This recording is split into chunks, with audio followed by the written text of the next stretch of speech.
Hi, I'm Dave from boyinaband.com, and welcome to day 4 of the 7-day song tutorial on G-Funk, sponsored by Tyson Willett. Check him out on soundcloud.com/TysonWillett.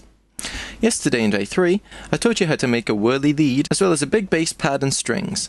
Today, I'll be doing some more interesting incidental sounds, including blips, hits, and my favourite, some vocodery goodness. Okay, let's start with those blips.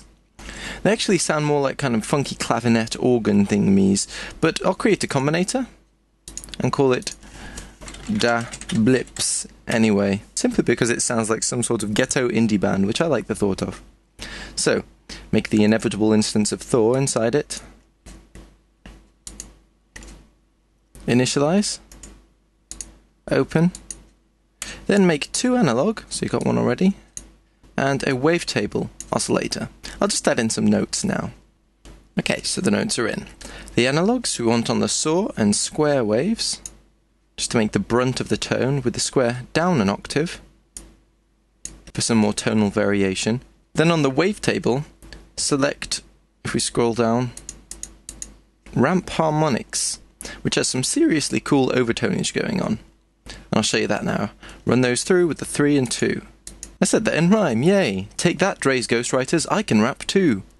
Feel free to play with the starting position of the wavetable for different tones. Check it out. As I change the position, I can vastly change the tone of those overtones. But I kinda like where it is by default. Remote control, click to take it back to the default position. Now, to make the attack of the blip more prominent, bring the frequency in the filter down to about 400 Hz. And then here, in the ENV, bring that up to about half, so the filter envelope down here has more effect over the filter. And we're going to bring this decay down and watch what happens to the blips.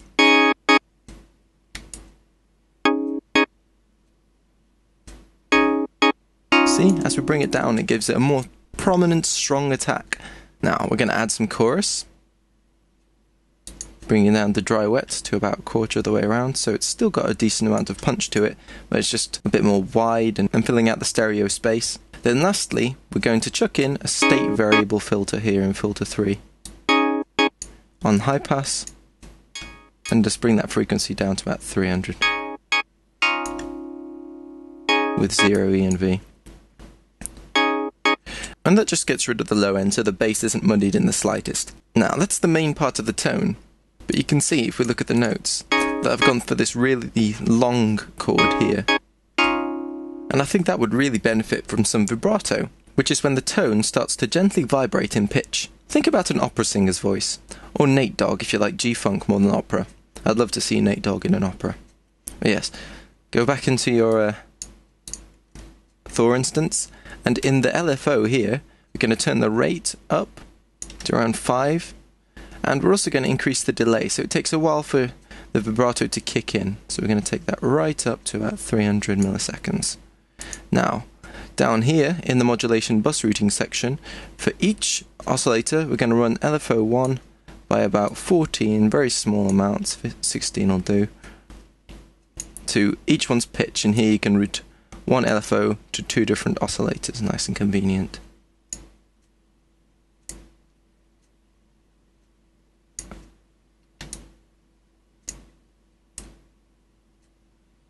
There we go.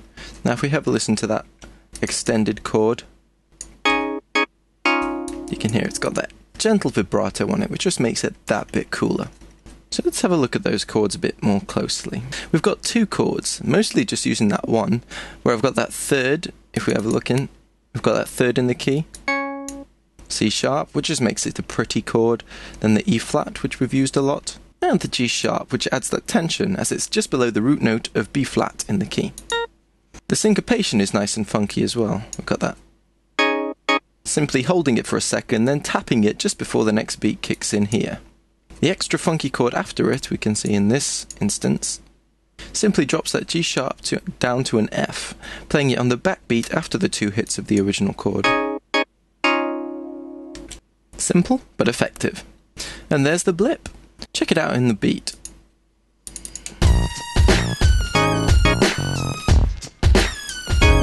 Loud.